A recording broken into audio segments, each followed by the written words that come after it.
Hello, stats. Let's start our section on probability. So we're going to start with like general probability ideas, and they get a little more advanced, and then we'll go into, um, yeah, like some probability that we do on StatCrunch and other things. But what is probability? The probability is the likelihood of something happening. So most of us can look at like the weather app and be like, well, the probability of rain is 90%. So the probability of not rain is 10%. And we could also then think, well, 90% is the same as the decimal 0.9. So some of this stuff you'll be able to think through from previous algebra and different classes you've taken. So let's go through the definitions you see at the top of your notes. An event is a collection of results or outcomes from a procedure. So an event is like if it's going to rain today, that's an event. Flipping a coin, um, whatever we're talking about, we refer to as an event.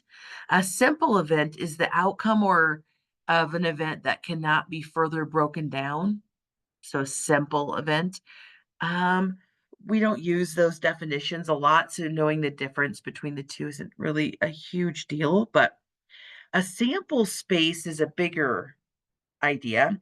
That's usually our denominator on our probability. So that sample space, we actually have like almost a whole section on how to calculate that sample space, like how many total items. So for example, if we're trying to break my passcode on my computer so that you can change your grade to, an A and not do any more math, right? That sample space isn't very easy to find. You have to think about how many letters and numbers and digits are in my passcode and multiply all these big numbers to see how many different possibilities there are. So look at our little chart here. The number of different simple events is that denominator. Or another way to think of it is the total, that sample space, is the total number of possibilities. Okay, so sample space is the total number of possibilities, and that's going to be your denominator. And then A is the number in that event that we're looking at. So in the, it could be for, rolling a dice. How many ways is there to get a one on a six-sided dice? One way. And how many different rolls are there total, right? Sample space would be six. So the probability is 1/6. Okay. So how many for the event you're looking for is the numerator, and your total is the denominator. And I liked this little chart. So we can have the probability of zero. Let me blow that up a little bit. And that means it's impossible. Like that is not going to happen. So if we have a probability of zero, not happening. So like the probability of getting a royal flush in a deck of cards, that's like the best hand, is like 0.000000 something. It's very unlikely. Is it possible? Yes. It's just not very likely. Probability is really low. And that goes with probably all gambling, not probably, with all gambling and lottery. Probability is low, but it's never zero. Okay. Then you look up 50-50 is half, and a one is like that sucker's going to happen. So when you're calculating your probabilities, you better never have an answer above a one or below a zero. Like it's never negative. It's between zero and one, and that will catch half of your errors. If you get two, and when you take a quiz or a test and I look and see that you didn't catch that you got a three for a probability and you put that in, I'm like, that's a zero. Now remember, if we say them as a percent, those still are decimals. So 0.3 is 30%. So they're still small between zero and one. So you could write to help yourself too that this is 0% to 100%. None, it works the same way. Oops. I forgot to erase what was on there before. There we go. That's right. I'm going to have to erase as I go. I forgot to open the new one. It's okay. I'll just erase it as I make my my video. There we go. So problem one, in a recent year, there was about 3 million skydivers jumping, and 21 of them resulted in a death. That's not so good. I want to know the probability of jumping and dying if I'm going to actually, maybe I will actually do the skydive. I would be way too afraid.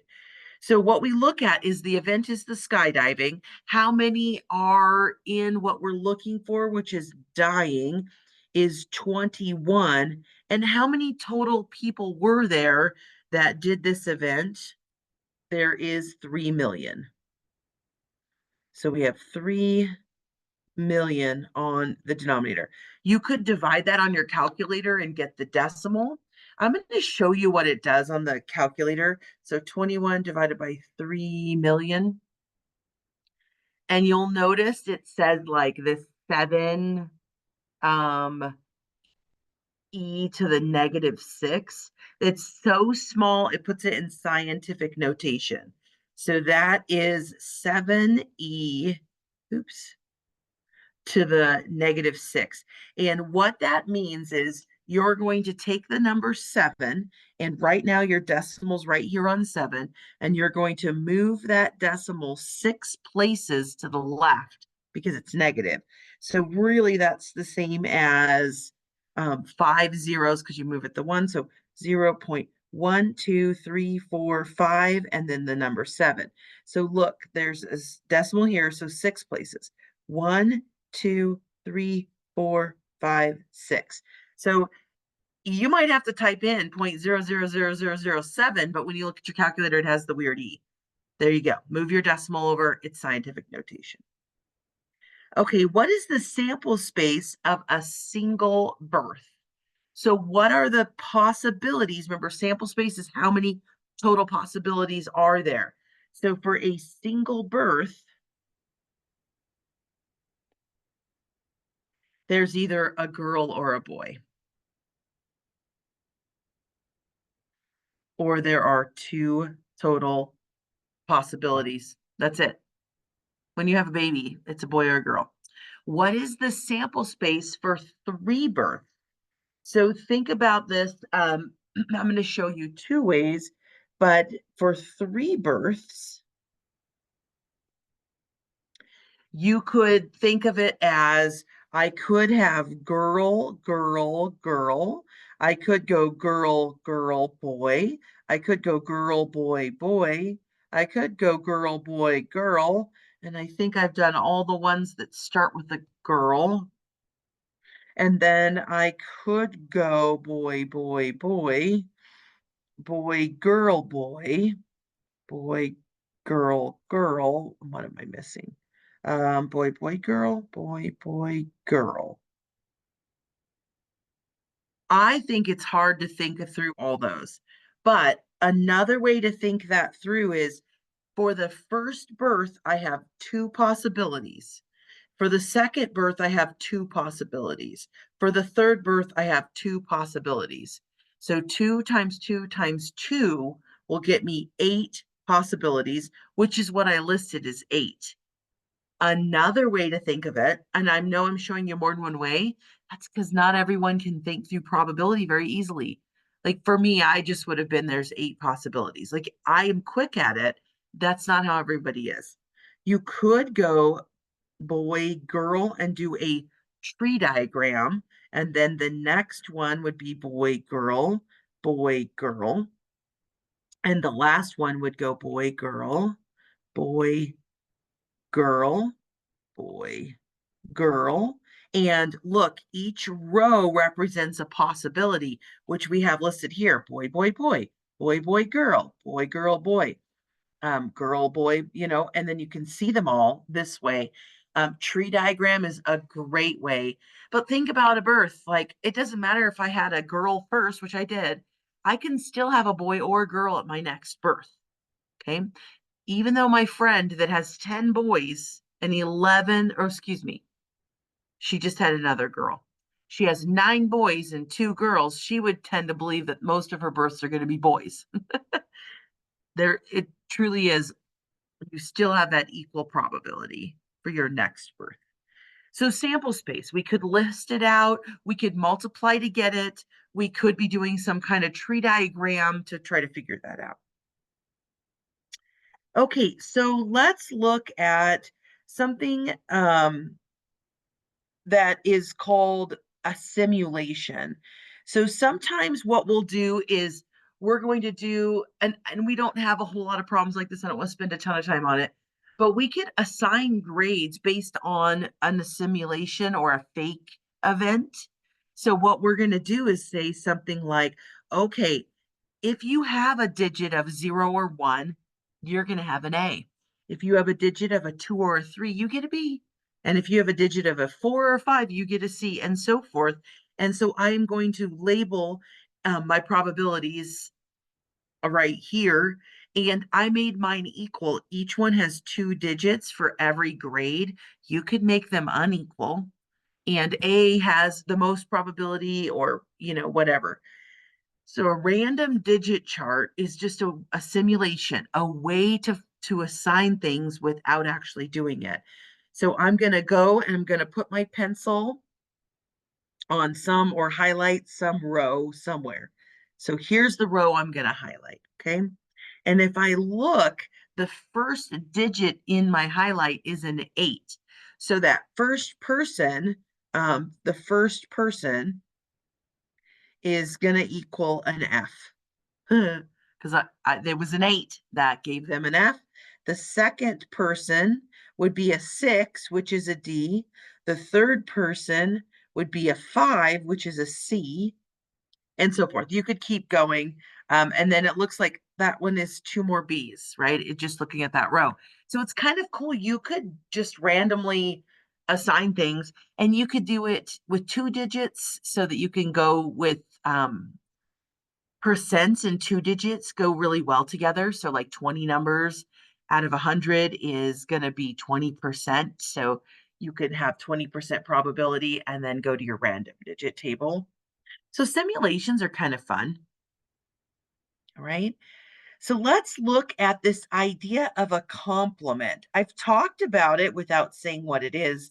A complement of event A is denoted by this little line on top, and it's the outcome in which the event A does not occur.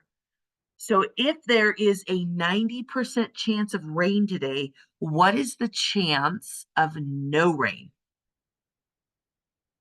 10%, right? Those are complements. So they add to 1. Okay. Let's write that. It's not on there. Add to 1. That's important.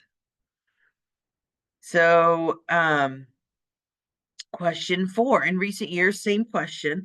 3 million skydivers jumped, 21 of them died. What's the probability of not dying? So the probability of dying was 21 out of 3 million. What's the probability of not dying? Well, I need to take 3 million and minus 21. How many successful jumps were there? There's, let's see, 2, 9, 9, 9, 9. 1, 2, 3, 4, 7, 9. Did I do it right? I think I did. Minus 21 off there out of 3 million. And or we could have taken that decimal we got, 0.00007, and minus that from 1. That's the other possibility or way to do this. So the probability of living is like 99999, 1, 2, 3, 4, 5, 3. So the other way would have been taking 1 and subtracting this from it, and you would get that same answer, because that's what we got up here, was that 0.00. How many zeros was it? I thought it was just 5. Yeah, we had 5 zeros. There we go. So that is a complement. We will use the idea of a complement kind of a lot in and out of our different problems. Okay, so yeah, the idea that they add to 1 is really big. Problem 5, in a study of US high school drivers, it was found that 3,785 text while driving during the previous 30 days.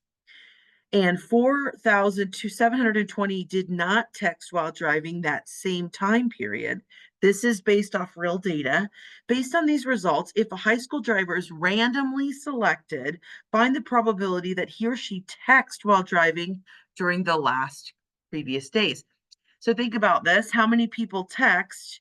3,785, and not text was the 4,700. How many people total are there? That's our sample space. How many people total surveyed? Can you think that I have to add those two numbers together? So for that denominator, right, that sample space, it's going to be 3,785 plus 4,720. You have to add them together on the denominator. And then the event that we're asking about is the numerator, which is the 3,785 people.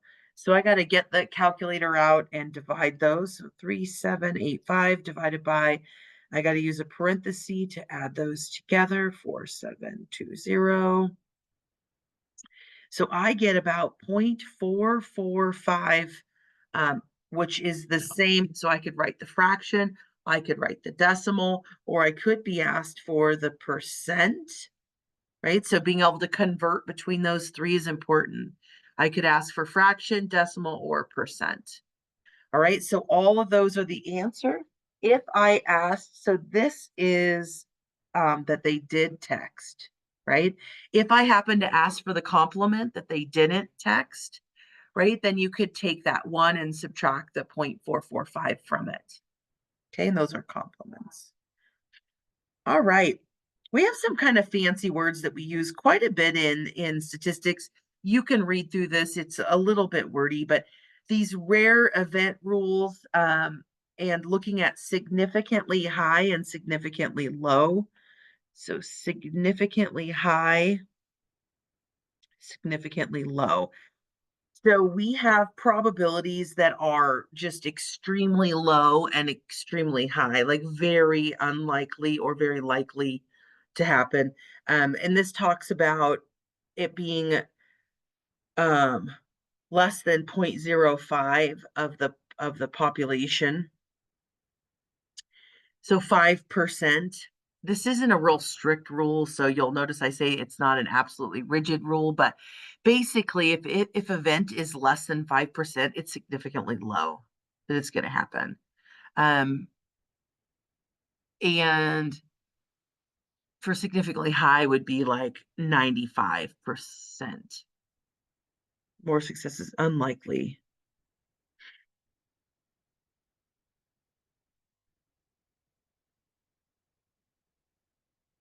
Yeah, this one's yeah. Anyway, they're a little bit wordy. Let's look at an example that will probably make a little more sense. So I'm going to do example 7 because it has significantly high or low. Okay, so 7 says if we have 2,345 girls born out of 50,000, is that significantly low? Like and a lot of this is logic. Is it low? Well, if it's below 5% probability, then yes, it's low. It's significantly low, especially because we know girls should be born 50%.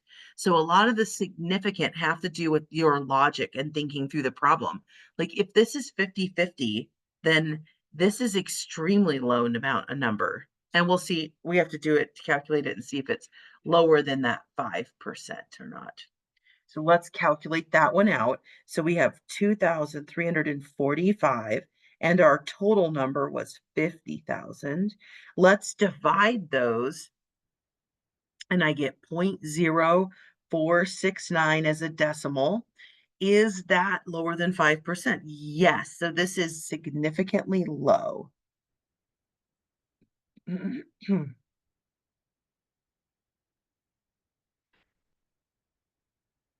Okay, so yes, that one's significantly low. Try to think of something else. Boy and girl's easy because it's 50-50. Oh, a coin. So we're flipping a coin. We're using this at all our football games to decide who goes first or whatever. And it has gotten tails for 100 different flips, just straight tails out of, maybe 110 flips, then you would be like, that's significantly high. Like something's wrong. This coin's not fair, because we know it should be half half. Okay. So significantly can be a little bit tricky words, but really we're thinking about it just being a very low possibility or way off what it should be, is in other areas. Okay, so this probability rule, look through these. These are just to help you. And remember, this symbol here just means the complement. Okay, so, and then we can subtract it from 1. So problem 6 has that symbol. If the probability of an event is 55, or not that event, excuse me, what's the probability of that event? So that one's saying if not is 55. So this is like not happening. Okay, that word is not. Then we would take, for the probability of that event, we would take 1 and subtract that 0.55, or you might have just been able to think of that as 0.45. Okay, so it's a decimal, a 0.45, 45%, however they want you to enter it in. Okay, we did 7, 8. For problem 8, if the probability of a snow day today is 0%, what does that tell you about our chances of it snowing? Well, it means it's not going to snow. There's no chance of snow. Not happening, no chance, right? So then this next one, I'm erasing as I go still. It's fine. Okay, so for 9, if we have 3 cases of positive COVID students out of 2,300, what's the probability of students having a positive case? So we have 3 out of 2,300, and that could be your answer and how they want you to enter it, but the decimal's really small on this one too. Is that less than 5%? Yeah. Is it significantly low? Yeah. It's very low probability. So from the charts are starting to happen. Some people really struggle with the charts. And they're in a lot of probability. It's just kind of the way we organize our data, and then we always organize our data in those kind of chart ways. So then we have to answer questions about it. So this chart is positive test results, negative test results, and then you did use drugs or didn't use drugs. So I used drugs and I tested negative, like I got away with it, right? And I didn't use drugs, and then 16, I tested positive. Wait, I didn't even do it, right? So those are just an example of a chart there. So part A says find the probability of selecting someone who got a result that is a false negative. Okay, and then who would suffer from that. So false negative, how many people, so think about negative. So here's our negative. And which group, 6 or 31, was a false negative? Like they didn't really deserve a negative. The 6th, right? So I know there are 6 in that false negative, right? So 6 total for false negative. What number goes on the denominator? How many people were in this survey? Well, you have to add them all up. So 42, get out my calculator, 42 plus 16 plus 6 plus 31, I got 95. So there are a total, we use the word or the letter N, there are a total of 95 people. So this denominator is 95. So 6 out of 95. So that is about 0.063. So who's going to suffer from a false negative and why? So it could be the system, right? If you're in parole and you had a false negative, you just got away with doing drugs. So then that's hurting maybe the system who's trying to keep you clean. Or it could be terrible and you're going in to a surgery and you tested negative for a drug that you took. And so they're like, yeah, we can move forward with this surgery, right? And then that anesthesia with that surgery could kill you. Like it could be way more serious. So that's different scenarios that could result in who would suffer from that false. Okay, next one says find the probability of selecting someone who got a result of a false positive. Who would suffer from the false positive? So in our group up here, here's our positive. How many of them were false positive? Was these 16 people, right? So 16. And again, what's our denominator? That 95, because there's all of them add to 95. And so this probability is higher. It's 0.168. So who would suffer from a false positive? Well, gosh, you haven't been doing drugs. You go to see your parole officer and you tested positive. What? I don't want to go back to jail. Like it's going to affect that person in that way, or I'm going into the surgery and I just tested positive for something. I know I didn't take any ibuprofen that's going to affect this, anesthesia or whatever. So those are the people that could possibly have an issue with that. Okay, odds. Oh my goodness. Where do I even see odds, right? So odds are in a lot of gambling, the odds of something happening. That's the only place I can think of, like horse races, the odds of you winning things. How do we do odds? So the odds are two ways, against and for, and they're the opposite of each other. They're complements kind of each other. Not kind of, they are. So if I look at the odd, the way that I find it, this is against, is the probability against divided by the probability for. Okay. Probability against, probability for. So the odds in favor, may the odds ever be in your favor. If you don't get that reference, then you're probably way older and didn't watch or read those books.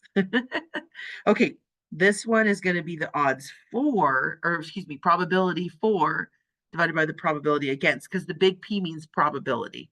Probability for, probability against. So odds can be written with the two dots in between. These are examples of odds here, or they could be written as a fraction. I'll do each of them in all the different possibilities down here. So payoff odds. The payoff odds against A are occurring at a ratio of a net profit. So if you win, okay, so payoff odds against an event are the net profit amount you bet. Net profit amount you bet.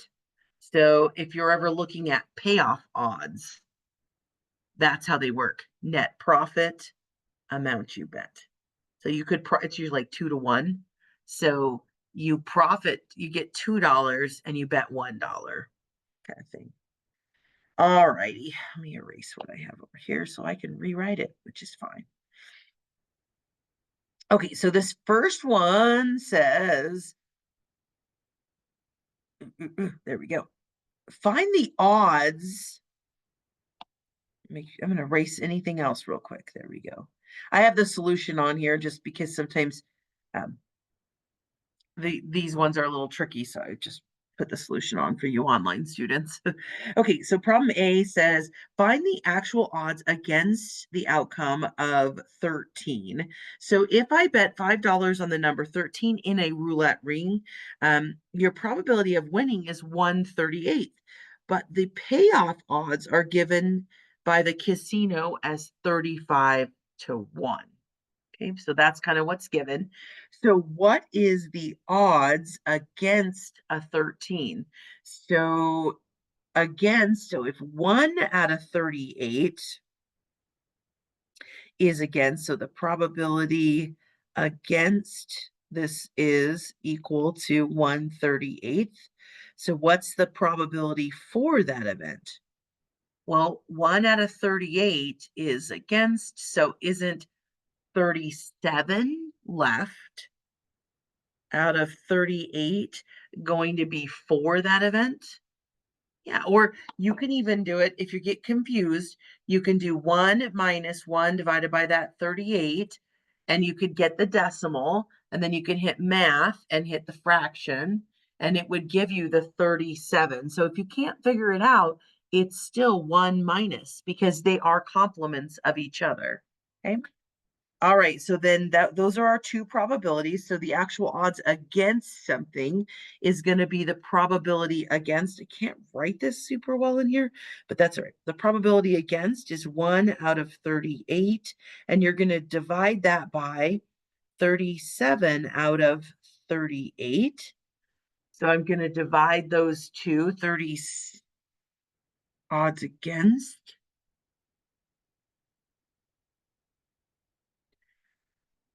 To find the actual odds against. Oh, shoot, I did that backward. Sorry, I was thinking the odds, that's why I stopped. The actual odds, this one is against, right? And the probability of winning is 1 out of 38. The probability of not winning, so I switched these. That's what's confusing me. I apologize. So I just messed it up because the probability of winning is 1 out of 38. The probability of losing is 37. So the probability that I want to write down first is the 37.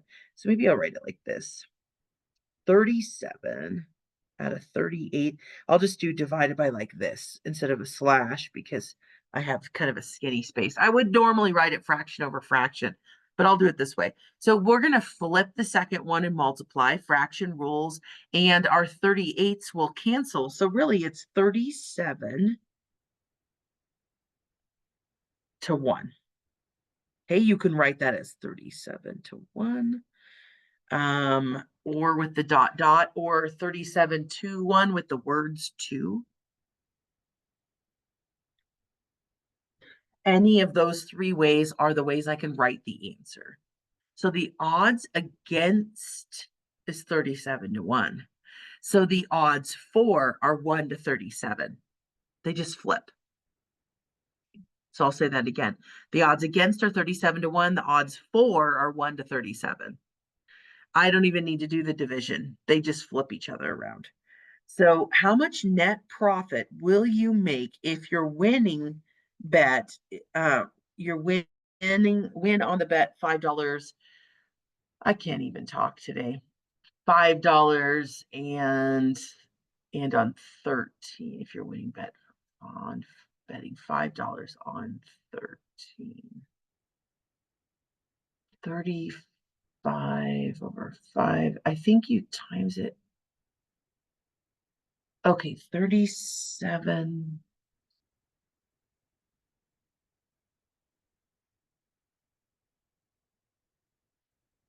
Okay, so they are saying 35 to 1. So we're going to use the 35 to 1 from here instead of the 37 that we found because that's what the casino is paying us. So we're going to do 35 over 1 and we're going to times that by our $5 bet. Okay, and that's going to give us $185. So 5 times 35 over 1 is $185. And I have to then subtract off what I paid. Okay, so I gave them $5. They gave me back 185. How much did I actually win? I have to subtract off what I paid in. So 185 minus 5, I'm going to profit 180. Okay, so my profit is 180. Right, 135, 5 times 5 is 180. Oh, that's why it's so one. I put a note on my thing over here that I multiplied these wrong. This is 175. Sorry. 185 is if you use the other one. Hold on. Goodness gracious. I'm not going to re-record because you know what? You can see that I'm should have just multiplied it out. So 135. So the profit is 170. So 35 times 5 is 175. I just multiplied it wrong. Hey, 175 minus 5 is 170. And that's because the next question is the answer is 180. So it was just me, or 185. So if the casino was not operating for profit and the payoffs were changed to match the actual odds against 13, how much would you win if the outcome were 13? So remember, the 13 is just because that's just what they picked in the roulettes, just whatever this whole thing is talking about.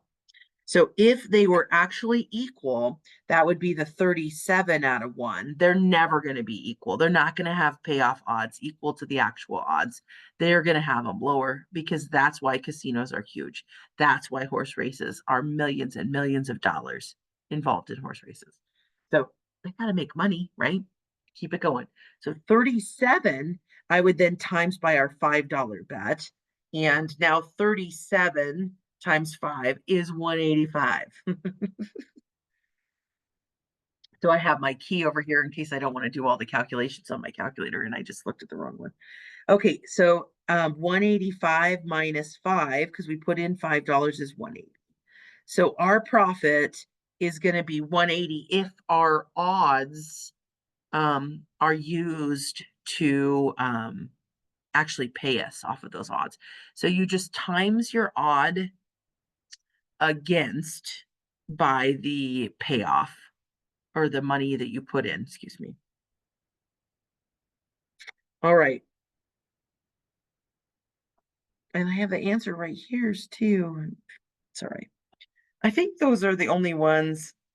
I kind of want to do one more odd one, but maybe I'll do that. This is just going to make one up as we go. If I have the probability for some made up event that I'm making up right now, and I'm going to do something weird, is 2 sevens. So that's the probability for an event that I made up, event A. What is the probability against or not A? Not A is how I say it, but the probability against, well, if 2 out of 7 is 4, then 5 out of 7, right? Because the numerators have to add to the denominator. So these are our two probability. What is the odd in favor? Okay, so the odd in favor is going to be the probability in favor divided by the probability against, right? If we go up here to our odd rules, in the odds in favor, it's the probability for divided by the probability against. So let's do that. So the probability for is 2 sevens, and then divided by the probability against is 5 sevens. Flip the second one and multiply, and I'm going to get 2 to 5.